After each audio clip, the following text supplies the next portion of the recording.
Hey guys, प्रथमे आपनाक welcome करिছো job एला desk YouTube channel. तो आज মই এই ভিডিওত আলোচনা কৰিম rail India technical and economic service লিমিটেডৰ পৰা ৰিকোয়াৰমেন্টৰ কাৰণে নোটিফিকেশন আহিছে আৰু তাৰ কমপ্লিট ডিটেইলছ মই আপোনাক এই ভিডিওত প্ৰভাইড কৰিম। প্ৰথমতে ভিডিওটো আপুনি কমপ্লিট ওয়াচ কৰিব। তাৰ পিছত যদি কোনো ধৰণৰ কোৱেশ্চন থাকে আপুনি এই ভিডিও কমেন্ট সেকশনত কমেন্ট কৰি দিব। তাহলে দেৰি নকৰি আজিৰ ভিডিওটো আৰম্ভ কৰো। Rail India technical and economic service পৰা আহিছে ৰিকোয়াৰমেন্ট 2025 ৰ কাৰণে। प्रथमते अपनी रिक्वायरमेंट ओवरव्यू खुनि চাই লওক। এটো অৰ্গানাইজেশন হয় rail India technical and economic service লিমিটেডৰ পৰা আহিছে। যত আপোনাৰ পোষ্ট নেম আছে ইঞ্জিনিয়াৰিং প্ৰফেশনালস। যত আপোনাৰ টোটাল ভ্যাকেন্সি আছে 34 আৰু এপ্লিকেশন যেটো মোড হয় আপুনি অনলাইন এপ্লিকেশন কৰিব লাগিব। সিলেকশন মোডটো আপোনাৰ ওয়াৰ্কিং ইন্টাৰভিউ হ'ব। আপোনাৰ ওয়াৰ্কিং ইন্টাৰভিউত আপোনাৰ সিলেকশন হ'ব। জব লোকেশনটো আপোনাৰ ইন্ডিয়াত হ'ব। এতিয়া জব পোষ্টখিনিত এপ্লাই কৰোতে আপুনি ফলো কৰিব লাগিব কিছুমান ক্ৰাইটেৰিয়া। তাৰে ভিতৰত চাওক আপোনাৰ কি পোষ্ট আছে, পোষ্ট ডিটেইলছ খিনি এলিজিবিলিটি ক্ৰাইটেৰিয়া খিনি চাই লওক। প্ৰথম পোষ্ট আছে আপোনাৰ যেটো আপোনাৰ টিম লিডাৰ সেফটিৰ কাৰণে, যত আপোনাৰ ভ্যাকেন্সি আছে 1 আৰু এডুকেশনাল কোয়ালিফিকেশন বিচাৰিছে। আপুনি যদি ব্যাচেলাৰ অফ ইঞ্জিনিয়াৰিং বিটেক বা ডিপ্লোমা যদি আপুনি কমপ্লিট কৰিছে তেতিয়াহলে আপুনি পোষ্টৰ কাৰণে এলিজিবল হ'ব। নেক্সট আপোনাৰ পোষ্ট আছে টিএল এমই পিৰ কাৰণে, যত আপোনাৰ টোটাল ভ্যাকেন্সি আছে 2, যত বিচাৰিছে এডুকেশনাল কোয়ালিফিকেশন যদি আপুনি ব্যাচেলাৰ অফ ইঞ্জিনিয়াৰিং বিটেক কোয়ালিফিকেশন আছে আপোনাৰ তেতিয়াহলে আপুনি পোষ্ট খিনিৰ কাৰণে এলিজিবল এন্ড আপুনি এপ্লাই কৰিব পাৰিব। নেক্সট আপোনাৰ পোষ্ট আছে প্ৰজেক্ট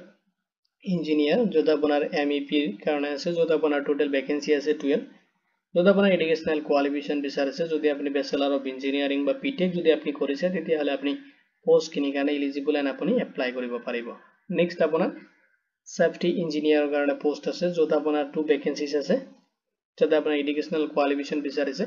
আপুনি যদি ব্যাচেলাৰ অফ ইঞ্জিনিয়াৰিং বিটেক যদি অৰ নহলে আপুনি ডিপ্লোমা যদি কমপ্লিট কৰিছে তেনেকুৱা তেতিয়াহলে আপুনি পোষ্ট খিনিত এপ্লাই কৰিব পাৰিব এন্ড আপুনি এলিজিবল। নেক্সট আপোনাৰ জুনিয়ৰ ইঞ্জিনিয়াৰ পোষ্ট আছে, যত আপোনাৰ টোটাল ভ্যাকেন্সি আছে 17, যদি এডুকেশনাল কোয়ালিফিকেশন বিচাৰিছে যদি আপুনি ব্যাচেলাৰ অফ ইঞ্জিনিয়াৰিং বা বিটেক কৰিছে নহলে আপুনি যদি তেনেকুৱা ডিপ্লোমা কমপ্লিট কৰিছে তেতিয়াহলে আপুনি পোষ্ট খিনিৰ কাৰণে এলিজিবল এন্ড আপুনি এপ্লাই কৰিব পাৰিব। নেক্সট চাওক আপুনি এজ লিমিট খিনি ফলো কৰিব লাগিব। ম্যাক্সিমাম এজ বিচাৰিছে 55 ইয়াৰ্স লৈকে আপুনি পোষ্ট খিনিৰ কাৰণে যিমানখিনি পোষ্ট আছে তাতে এপ্লাই কৰিব পাৰিব। এজটো আপুনি ক্যালকুলেশন কৰিব লাগিব। এপ্ৰিল 25 2025 যেটো ডেট হয় হেতু হিচাপত আপোনাৰ এজটো আপুনি ক্যালকুলেশন কৰিব। লগতে চাওক বিচাৰিছে এক্সপেৰিয়েন্স, তো আপোনাৰ ৰিলেভেন্ট এক্সপেৰিয়েন্স হয় আপুনি যেটো পোষ্টৰ কাৰণে এপ্লাই কৰিব। যদি আপুনি টিএলত এপ্লাই কৰি আছে বা project May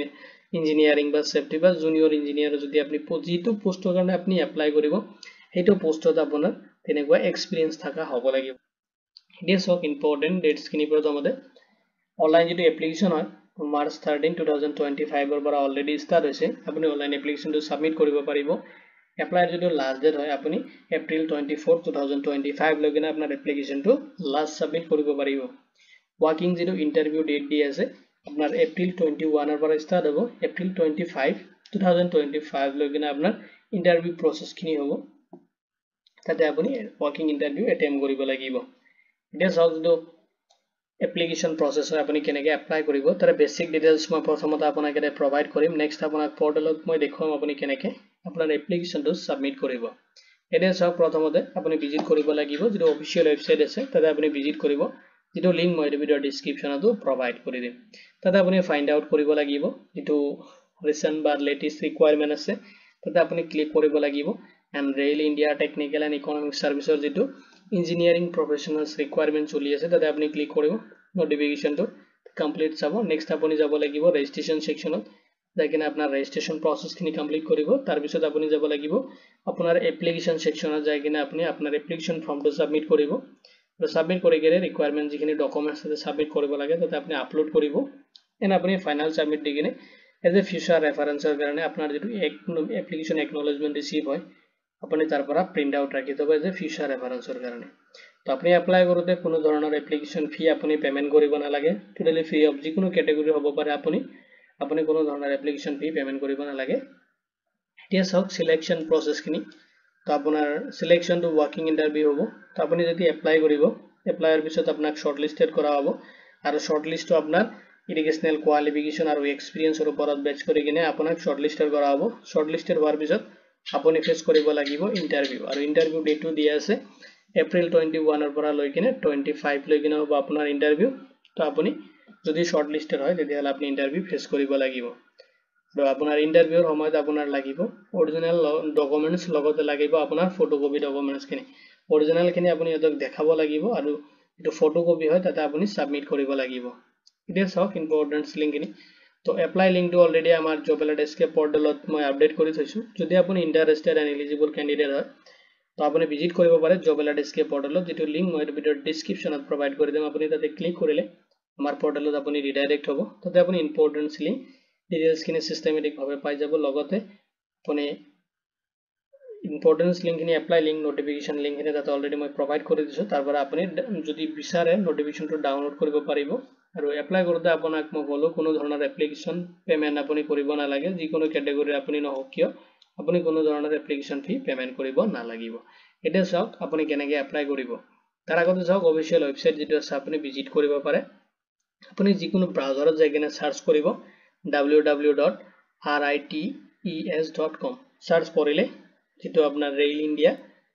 technical and economic সাৰ্ভিসৰ যেটো অফিশিয়াল ওয়েবসাইট আছে তাতে আপুনি ভিজিট কৰিব পাৰিব জাস্ট আপুনি এতে ক্লিক কৰি দিব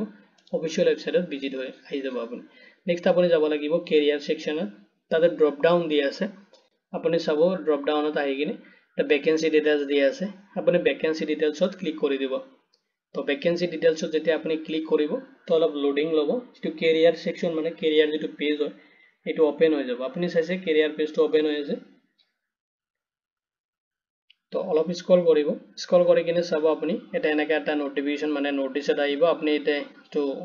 কেনসেল কৰি দিব কেনসেল কৰি কিনে চাব যেটো ৰিকোয়াৰমেন্ট আছে এটা আপোনাৰ ৰিকোয়াৰমেন্ট অফ ইঞ্জিনিয়াৰিং প্ৰফেশনালস যেটো পোষ্ট অলৰেডি মই আপোনাক ডিটেইলছ খিনি প্ৰভাইড কৰিলো আপুনি ইয়াত চাওক ডেট খিনি দিয়া আছে কেতিয়াৰ পৰা হোস্টেড হৈছে ক্লোজ ডেট খিনি দিয়া আছে আপুনি কেতিয়ালৈকে আপোনাৰ এপ্লিকেশনটো সাবমিট কৰিব পাৰিব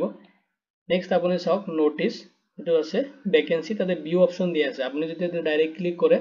যেটো অফিশিয়াল নোটিফিকেশন আছে আপুনি ইয়াৰ পৰা ডাউনলোড কৰিব পাৰিব দিয়া চাওক আপুনি ডাউনলোড কৰি কিনে এপ্লাই কেনে কৰিব তো এপ্লাই কৰোতে আপুনি কেৰিয়াৰ সেকশনৰ তলত চাব দিয়া আছে ভ্যাকেন্সি নেক্সট চাওক দিয়া আছে আপোনাৰ অনলাইন ৰেজিষ্ট্ৰেচন জাস্ট আপুনি অনলাইন ৰেজিষ্ট্ৰেচনত ক্লিক কৰি দিব ক্লিক কৰি দিয়াৰ লগে লগে আপোনাৰ যেটো ৰেজিষ্ট্ৰেচন পেজ হয় এটো পেজ ওপেন হৈ যাব ক্লিক কৰাৰ পিছত আপোনাৰ আগতে এনেকা এটা ৰেজিষ্ট্ৰেচন পেজটো ওপেন হৈ যাব তাতে আপুনি ডিটেইলছ খিনি ফিল আপ কৰিব লাগিব প্ৰথমতে চাওক যেটো ভ্যাকেন্সি নাম্বাৰ দিয়া আছে সিলেক্ট অপশন দিয়া আছে তাতে আপুনি ক্লিক কৰিলে ড্ৰপ ডাউনটো আহি যাব আপুনি যেটো পোষ্টৰ কাৰণে এলিজিবল হয় এন আপুনি যেটো পোষ্টত এপ্লাই কৰিম বুলি ভাবি আছে হেতু পোষ্ট আপুনি সিলেক্ট কৰিব লাগিব ভ্যাকেন্সি যেটো নাম্বাৰ দিয়া আছে হেতু হিচাপত যেনেকা মই টিএল যেটো হয় টিম লিডাৰ যেটো সেফটিৰ কাৰণে তাতে মই সিলেক্ট কৰিলো নেক্সট আপুনি এপ্লাই কৰিব লাগিব পোষ্ট এপ্লাই ফৰ তো তাতে আপুনি ক্লিক কৰিব ড্ৰপ ডাউন দিয়া আছে তাতে অপশন আহি যাব আৰ পিছত আপুনি এটো দি দিব তো ভ্যাকেন্সি নাম্বাৰ খিনি দিয়া আছে নেক্সট আপোনাৰ যেটো এপ্লিকেন্ট নাম্বাৰ আপোনাৰ মানে এপ্লিকেন্ট নেম দিয়া আছে তো এপ্লিকেন্ট নেম খিনি আপুনি দিব আপোনাৰ যেটো নাম হয় আপুনি যে ডকুমেন্টস হিচাপত আপুনি দিব নেক্সট আপুনি দিব লাগিব ফাদাৰস নেম যদি আপুনি মেল ক্যান্ডিডেট হয় তেতিয়াহলে আপুনি আপোনাৰ হাজবেণ্ডৰ নেমটো দিব পাৰে নেক্সট আপুনি সিলেক্ট কৰিব লাগিব জেন্ডাৰটো আপোনাৰ জেন্ডাৰ যেটো হয় আপুনি সিলেক্ট কৰিব নেক্সট আপুনি যেটো এপ্লাই এজেন্ট ক্যাটাগৰী হেতু আপুনি সিলেক্ট কৰিব সিলেক্ট কৰাৰ পিছত আপোনাৰ ডেট অফ বাৰ্থটো আপুনি দিব নেক্সট আপুনি দিব লাগিব আপোনাৰ ভ্যালিড মোবাইল নাম্বাৰ এটা দিব আপুনি নেক্সট আপুনি দিব লাগিব ইমেইল আইডি এণ্ড আপুনি ইমেইল আইডিটো কনফাৰ্ম কৰিব ইমেইল আইডিটো কনফাৰ্ম কৰিব নেক্সট আপুনি কনফাৰ্ম কৰাৰ পিছত তলত চাব দি আছে বাকি ডিটেইলছ খিনি যদি আপুনি আগতে এপিয়াৰিং কৰিছে আপুনি ৰেল ইন্ডিয়া ৰিকোয়াৰমেন্ট প্ৰসেস তেতিয়ালে ইয়েস দিব যদি আপুনি নতুন এপ্লাই কৰি আছে নো দিব তো গোটেইখিনি ডিটেইলছ আপুনি এতে ফিল আপ কৰিব লাগিব সিস্টেমেটিক আপুনি ডিটেইলছ খিনি যেতিয়া ফিল আপ কৰিব কৰাৰ পিছত চাওক এটা সাবমিট বাটন দি আছে তলত তো সাবমিট বাটনত আপুনি ক্লিক কৰিব কৰি কিনে আপুনি ৰিসিভ কৰিব ৰেজিষ্ট্ৰেচন নাম্বাৰটো আৰু ৰেজিষ্ট্ৰেচন নাম্বাৰ খিনি ৰিসিভ কৰাৰ পিছত আপুনি এপ্লিকেন্ট লগইন অপশনত যাব তো লগইন অপশনত যোৱাৰ পিছত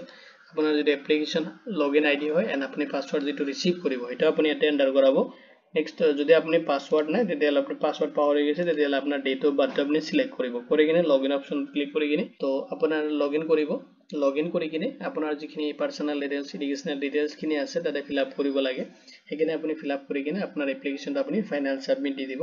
যত আপোনাৰ কোনো ধৰণৰ এপ্লিকেশন ফি পেমেন্ট কৰিব নালাগে তো ভিডিওটো চোৱাৰ বাবে ধন্যবাদ দি কিনে আজিৰ ভিডিও ইমানতে সামৰিছো